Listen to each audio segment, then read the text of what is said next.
At 2:45 a.m., Western Russia is woken up by a huge blast. The NS Oil refinery in Ulyanovsk Oblast has erupted into flames. 200 kilometers south, Budyonnovsk also lights up as the Lukoil Stavrolen plant goes up in flames. Ukraine has once again hit Russia. This time, 4 regions simultaneously: Ulyanovsk, Stavropol, Mari El, and even Crimea. 4 explosions at 4 refineries in one night. And though Russia's military rushes to make excuses, everyone knows this is Ukraine's clever planning.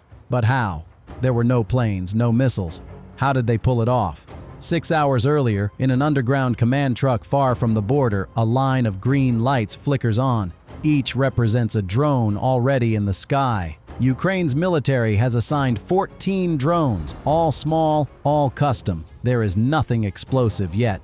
The purpose of these drones is just deception. They fly low, their bodies are coated in radar-absorbing paint, and their propellers are quieter than an electric fan. On thermal cameras, they blend with the background heat of the Earth. On radar, they look like migrating birds. Their flight paths are strange, looping like static. Russia's automated defense software filters out signals that don't follow predictable patterns. So when the drones act drunk in the air, like when they zigzag, twist, and spiral, the radar ignores them completely. Meanwhile, deeper inside Russia, the refineries are working perfectly. Towers are blinking and pumps are throbbing. Everything is routine. The attackers studied those rhythms for weeks. How often the security lights rotate, when maintenance robots run, and how long it takes for a human guard to log a visual check after an alert. Every step has a timestamp. At 1:15 a.m., the first test begins. A single drone projects a pair of lights on a dirt road near the Ulyanovsk refinery. 2 glowing dots, perfectly spaced, moving at truck speed to the refinery's camera feed. It looks exactly like a supply convoy arriving early. The gate sensors ping, and the watchtower logs it as an incoming delivery. 2 minutes later, the real breach happens from the opposite side. Another drone slips in under a ventilation duct, small enough to fit through. It doesn't even need to shoot. It just lands on the inside and plugs into a maintenance port with a tiny wire. The system recognizes it as an internal diagnostic tool. The screen flashes that it has detected a firmware update. And just like that, the refinery's network begins to rewrite itself by 1:28 a.m. The same thing happens in Stavropol. A distraction drone drops a flare over an empty storage pit, flooding cameras with white light. While the guards run toward the brightness, 3 smaller drones crawl across the yard, disguised as inspection bots. Their transponders mimic the refinery's own robots. The security system cannot tell the difference. They don't carry explosives. Not yet. What they carry is worse. Each one broadcasts pre-recorded signals that trick the system into seeing normal activity. Pressure is stable. The temperature is safe. Everything looks fine. But the data is fake. The refinery thinks it is cooling when it's actually heating. It thinks it's lowering output when it's increasing. By 1:40 a.m., Ukraine's plan is in full swing. Every refinery system is now running 2 realities, one real, one false, and the humans only see the fake one. At 1:52 a.m., the first warning shows up. Ulyanovsk's main control screen flashes a momentary pressure spike. It was just one. Then it disappears. The operator frowns, checks his console, and shrugs. These things happen. Then another alert. It was a different number, same spike. He doesn't know the system is lying to him. The spike was not erased. It was rerouted. The refinery's safety algorithms are now reporting normal pressure by taking readings from sensors in a different part of the plant. Ukraine's drones don't need to destroy the system. They just confuse it. At the same time, a new signal travels across the internal grid. It was the heartbeat ping. It's the refinery's self-check sound, played once every 30 seconds. The attackers recorded it days ago. Now they are replaying it, creating fake confirmations faster than the real ones can arrive. When both overlap, the system cannot tell which is which, so it trusts both. And that's when chaos begins to look like stability. By 2 a.m., the drones are inside all 4 plants. Their cameras see everything: pressure valves, gas tanks, and fuse boxes. They feed that data to Ukraine's operators hundreds of miles away. A quiet voice in a headset counts down: Ulyanovsk is ready, Stavropol is ready, Mari El is ready, Crimea, stand by. On the monitors, 4 maps glow red with outlines of pipelines and tanks. Each drone knows its target.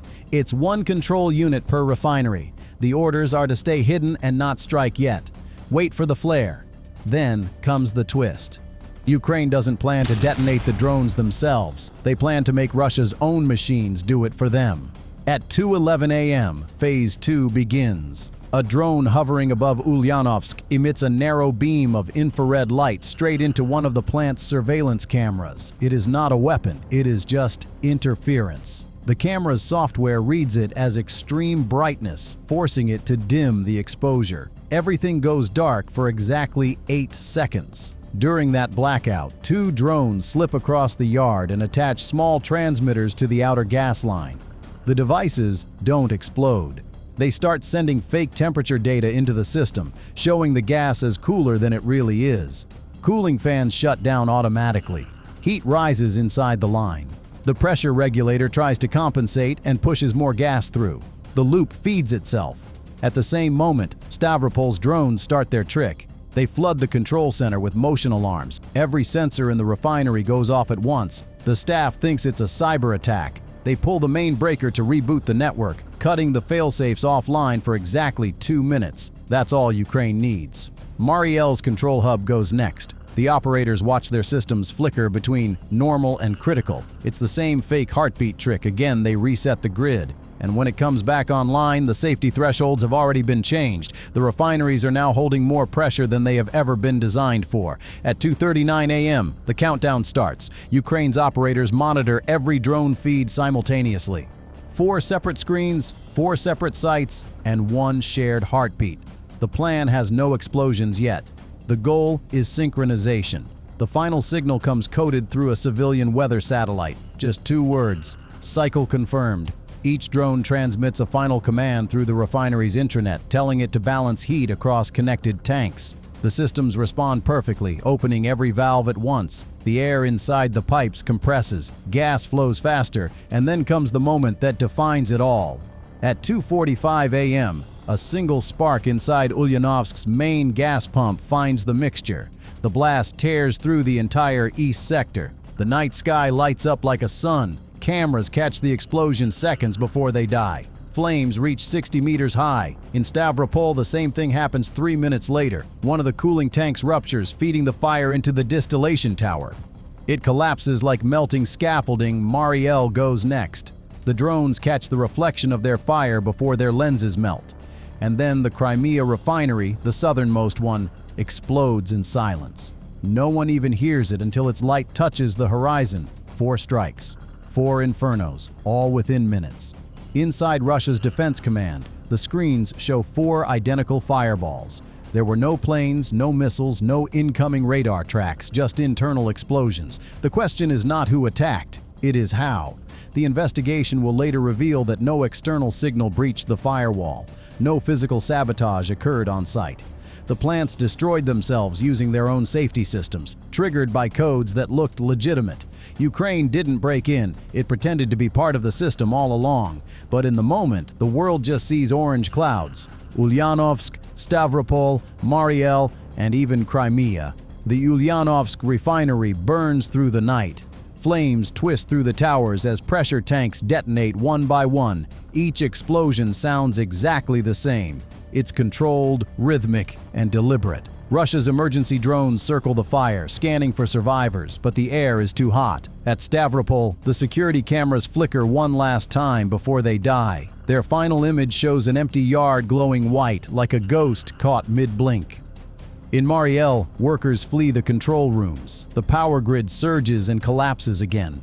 Transformers burst along the highway, plunging half the city into darkness. And in the far south, Crimea's horizon burns like a second sunrise. By 3:30 a.m., all 4 fires are visible from space. Satellite images show them as bright orange points forming a perfect arc across Russia's map. The pattern is a clever strategy. Each refinery lies within the same fuel corridor. Destroy one, and the others lose balance. Destroy all 4, and Russia's entire energy flow collapses. No weapons crossed the border, no bombs were dropped. But in less than an hour, a network built over decades unraveled through its own automation. And that's what makes it terrifying.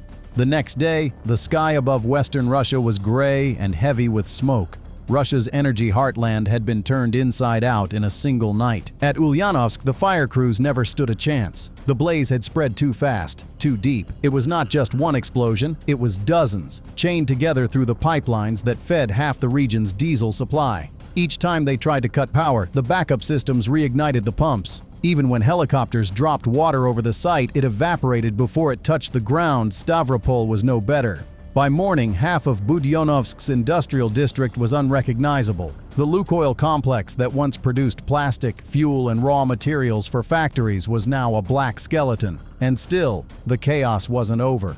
Across the Mariel region, transformers kept bursting. The main power grid had gone unstable because of the refinery shutdown. Gas lines were jammed, storage facilities overpressurized, and even a small maintenance depot 40 kilometers away caught fire from a backflow surge. Crimea was hit last but hardest. The southern plant supplied naval fuel and aviation kerosene. Its tanks burned for over 20 hours straight, lighting up the coast like a storm that wouldn't end. Drone footage later showed a sea of liquid fire, with black smoke curling miles into the air. For Russia, this was pure humiliation. By noon, Russia's defense ministry released a short statement claiming industrial malfunctions, but the footage told a different story. Satellite images showed simultaneous heat blooms across all 4 sites. Every refinery connected through one fuel corridor. Every blast designed to destabilize the next for Ukraine. It was the definition of precision. The operation had rewritten modern warfare. What do you think? After hitting 4 refineries in one night, what other targets do you think Ukraine will strike next? Share your theories with us in the comment section below. Before you go, make sure to subscribe to our channel for more updates on this war. Goodbye for now.